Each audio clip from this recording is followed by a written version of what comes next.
ओम नमो भगवते वासुदेवाय नमः। हरे कृष्णा, राधे राधे। नमस्कार प्रिय भक्तजनों, आज मैं लेकर आई हूँ मार्गशीर्ष महीने के कृष्ण पक्ष की एकादशी, जिसे हम उत्पन्ना एकादशी कहते हैं, उसकी कथा लेकर आई हूँ।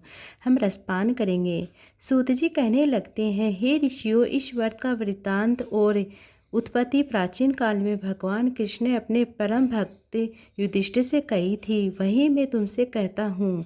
ध्यान से सुनिएगा। एक समय युधिष्ठिर ने भगवान से पूछा कि एकादशी व्रत किस विधि से किया जाता है, उसका क्या फल होता है। भगवान ने उपवास के दिन जो क्रिया की जाती है उसके बारे में इस तरह से बताते हैं, आप करके मुझसे कहिए। यह वचन सुनकर श्री कृष्ण कहने लगते हैं, युधिष्ठिर, मैंने तुमसे एकादशी के व्रत का महात्म्य कहता हूँ, सुनो। सर्वप्रथम हेमंत ऋतु में मार्गशीर्ष कृष्ण एकादशी से इस व्रत को प्रारंभ किया जाता है। दशमी को सायंकाल भोजन के बाद अच्छे प्रकार से दातुन करके, ताकि अन्न का अंश मुँह में ना रह जाए। रात्रि को भोजन कदापि ना करे, न अधिक बोले। एकादशी के दिन प्रातः 4 बजे उठे, सबसे पहले व्रत का संकल्प ले। उसके पश्चात शौच आदि से निवृत्त होकर शुद्ध जल से स्नान करे। व्रत करने वाला चोर, पाखंडी, पर स्त्रीगामी, निंदक और मिथ्याभाषी तथा किसी प्रकार के पापी से बात ना करे। स्नान के पश्चात धूप, दीप, नैवेद्य आदि 16 चीज़ों से भगवान श्री हरि का पूजन करे। रात को दीप दान करे। रात्रि में सोना या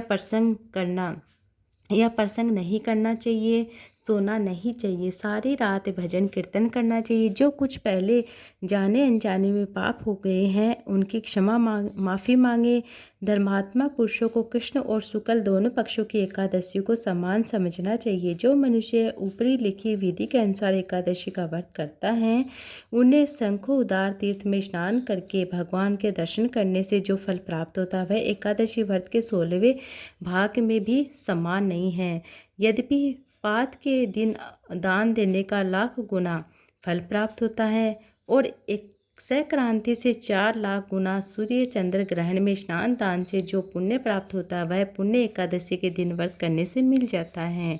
अश्वमेध यज्ञ करने से 100 गुना तथा 1,00,000 तपस्वियों के 60 वर्ष तक भोजन कराने से 10 गुना, 10 ब्राह्मण तथा 100 ब्रह्मचारियों को भोजन कराने से 1000 गुना पुण्य भूमि दान करने से होता है। उससे 1000 गुना पुण्य कन्यादान से होता है। इससे भी 10 गुना पुण्य विद्या दान करने से होता है। विद्या दान से 10 गुना पुण्य भूखे को भोजन कराने से होता है। अन्न दान करने के समान इस संसार में कोई ऐसा कार्य नहीं है जिससे देवता और पितर दोनों तृप्त ना हो, परंतु एकादशी के व्रत का पुण्य सबसे अधिक माना गया है। 1000 यज्ञों से भी अधिक इसका फल होता है। इस व्रत का प्रभाव देवताओं को भी दुर्लभ नसीब होता है। रात्रि को भोजन करने वाले को उपवास का आधा फल मिलता है और दिन में एक बार भोजन करने वाले को आधा ही फल प्राप्त होता है, जबकि निर्जल व्रत रखने वाले को महात्म्य को देवता भी वर्णन नहीं कर सकते हैं। युधिष्ठिर कहने लगते हैं, हे भगवान, आपने 1000 यज्ञ, 1,00,000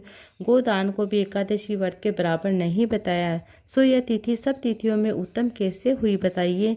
भगवान कहने लगते हैं, हे युधिष्ठिर, सतयुग में मूर नाम का एक दैत्य उत्पन्न हुआ था। वह बड़ा ही बलवान भयानक था। उस प्रचंड दैत्य ने इंद्र, आदित्य, वायु, वसु, अग्नि आदि सभी देवताओं को पराजित करके भगा दिया था।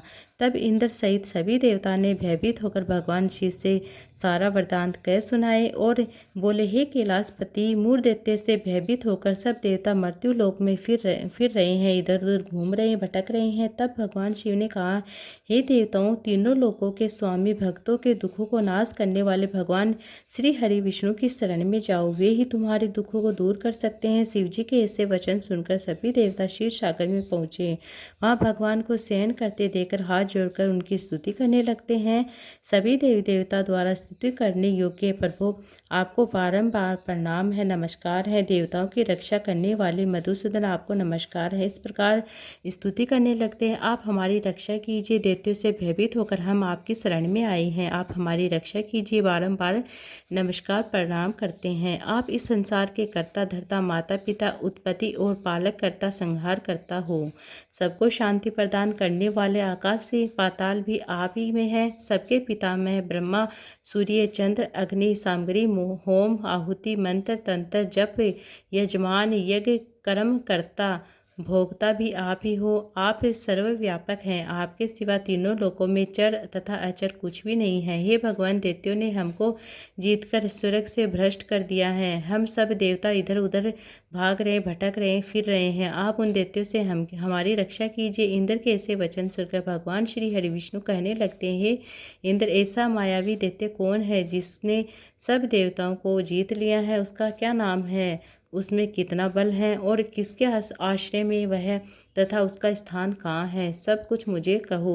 भगवान के ऐसे वचन सुनकर इंद्र बोलते हैं, भगवान, प्राचीन समय में एक नाड़ेजंग नाम राक्षस था। उसके महापराक्रमी और लोक विख्यात मून नाम का एक पुत्र हुआ। उसकी चंद्रावती नाम की नगरी है। उसी ने सब देवताओं को स्वर्ग से निकालकर वहाँ अपना अधिकार जमा लिया है। उसने इंद्र, अग्नि, वायु, वरुण, इस चंद्रमा और नैऋत आदि सबके स्थान अधिकार छीन लिए हैं। सूर्य बनकर वह स्वयं ही प्रकाश करता है, स्वयं ही मेघ बनकर बैठा रहता है। सबसे अजय और असुर निकंदन है। उस दुष्ट को मारकर देवताओं को अजय बनाइए। यह वचन सुनकर भगवान ने कहा, हे देवताओं, मैं शीघ्र ही उसका संहार करूंगा। तुम चंद्रावती नगरी जाओ। इस प्रकार कहकर भगवान सहित सभी देवताओं ने चंद्रावती नगरी की ओर प्रस्थान किया। उस समय दैत्य मूर सेना सहित युद्ध भूमि में गर्जना कर रहा था। उसकी भयानक गर्जना सुनकर सभी देवता भय के मारे चारों दिशाओं में भागने लगते हैं।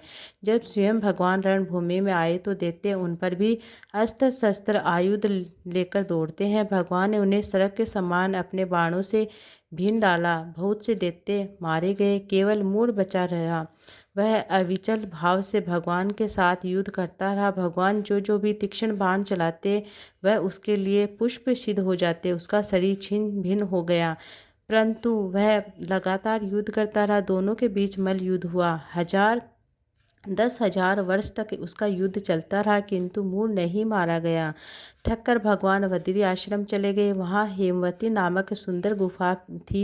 उसमें विश्राम करने के लिए भगवान उनके अंदर प्रवेश कर गए। यह गुफा 12 योजन लंबी थी। उसका एक ही द्वार था। विष्णु भगवान यहाँ योग निद्रा की गोद में सो गए।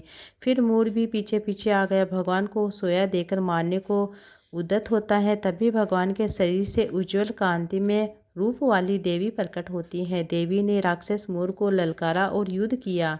उसे तत्काल मौत के घाट उतार दिया। श्री हरि जब योग निद्रा की गोद से उठे तो सब बातों को जानकर उस देवी से कहा कि आपका जन्म एकादशी के दिन हुआ है, अतः आप उत्पन्ना एकादशी के नाम से पूजी जाओगी। आपके भक्त वही होंगे जो मेरे भक्त होंगे। इस तरह से उत्पन्ना एकादशी की व्रत कथा है।